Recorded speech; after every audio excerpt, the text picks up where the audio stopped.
Bismillahirrahmanirrahim. Kembali kita akan melanjutkan pembahasan kita dari kitab atau buku Bidayatul Mujtahid yang membahas tentang fikih perbandingan mazhab. Kali ini kita akan membahas tentang apakah seseorang yang sedang dalam kesulitan ekonomi dia wajib memberikan fidyah makan begitu dia mengalami kemudahan di dalam ekonominya. Nah, menurut Al-Auza'i, jika sedang dalam kesulitan ekonomi, tidak apa-apa ataupun tidak mengapa dia menundanya. Imam Syafi'i dalam masalah ini berpendapat ganda. Adapun yang menjadi sebab timbulnya perbedaan di dalam masalah ini adalah bahwa hal itu dihukumi sebagai sesuatu yang bersifat implisit. Artinya apa? Artinya hal itu bisa disamakan dengan masalah utang, sehingga begitu mampu orang yang bersangkutan maka wajib untuk memenuhi tanggungannya. Dan juga bisa dikatakan bahwa seandainya hal itu wajib dilakukan seketika, tentu Nabi sudah menjelaskannya. Itulah tentang berbuka yang disepakati hukumnya.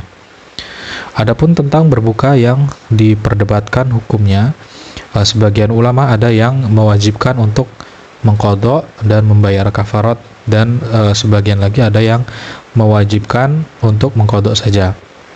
Contohnya seperti ulama-ulama yang berpendapat bahwa puasa batal karena berbekam, meminum, menelan kerikil, dan lain sebagainya. Dan contoh untuk musafir misalnya, dia makan dan minum pada hari pertama keberangkatannya, menurut ulama-ulama yang tidak membolehkan berbuka pada hari itu. Nah, dalam masalah ini terjadi perselisihan pendapat. Menurut Imam Malik, orang-orang yang berbuka seperti itu, dia wajib mengqadha dan membayar kafarat. Dalam hal ini, sebagian besar murid Imam Malik dan para ulama tidak setuju pada pendapat Imam Malik. Kewajiban mengqadha dan membayar atas orang yang minum itu tidak disetujui oleh Abu Thawr, Al-Auza'i, dan ulama-ulama yang lain. Yang mereka setujui adalah hanya kewajiban mengqadha. Sebab yang mengatakan kalau berbekam dapat membatalkan puasa itu hanya atok. Nah, perbedaan pendapat ini terjadi karena tidak adanya ketegasan apakah puasanya batal atau tidak. Sebagian ulama menganggap puasanya batal, dan sebagian yang lain menganggap puasanya tidak batal. Itulah yang kemudian menimbulkan perbedaan hukum, mengingat statusnya yang tidak jelas atau masih diperselisihkan. Menurut mayoritas ulama tidak wajib membayar kafarat, hanya wajib mengqadha. Kata Imam Abu Hanifah, orang yang sengaja berbuka, dia tidak wajib membayar kafarat jika belakangan ada alasannya. Contohnya seperti seorang wanita yang sengaja berbuka, lalu belakangan dia mengalami haid.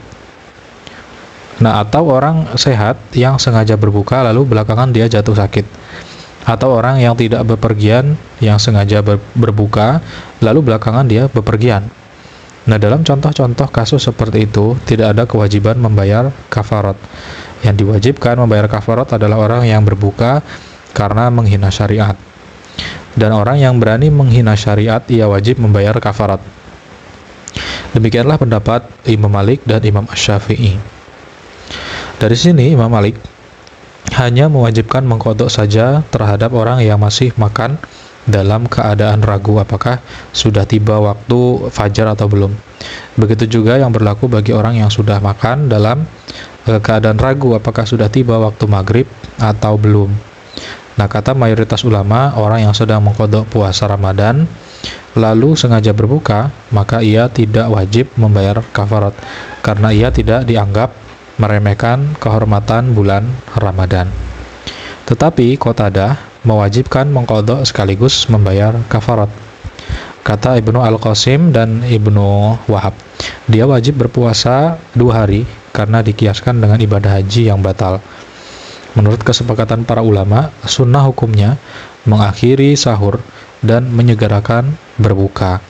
Berdasarkan sabda Rasul, "Mazalan nas bi khairin ma'ajjilu al-fitra wa akhiru as-sahur." Artinya manusia ini selalu dalam kebaikan selagi mereka mau menyegerakan berbuka dan menangguhkan sahur. Sabda Rasulullah, tasaharu fa inna fis sahuri barokah. Makanlah sahur karena sesungguhnya dalam makan sahur itu ada keberkahan. Dan juga sabda Nabi, faslu ma baina siyamina wa siyami ahlil kitab aqlatus sahr. Batas pemisah ataupun pembeda antara puasa kita dengan puasa kaum ahli kitab itu adalah makan sahur. Menurut mayoritas ulama, di antara yang dianjurkan bahkan ditekankan dalam puasa adalah menahan lisan dari kotor dan keji, berdasarkan sabda Nabi, innamas saumu junnatun fa idza asbaha ahadukum shaiman fala yarfuth wala yajhal fa inimru'un syatamahu falyaqul inni shaim. Artinya, puasa itu adalah perisai atau tameng. Jika seseorang sedang berpuasa, janganlah dia berkata keji dan berlaku bodoh. Misalkan ada orang lain mencacinya, maka hendaklah dia katakan, sesungguhnya aku sedang berpuasa. Menurut ulama-ulama dari mazhab Zahiri, berkata keji membatalkan puasa. Tetapi ini pendapat yang kontroversial. Demikianlah masalah-masalah populer yang terkait dengan puasa wajib. Wallahu a'lam bishawab.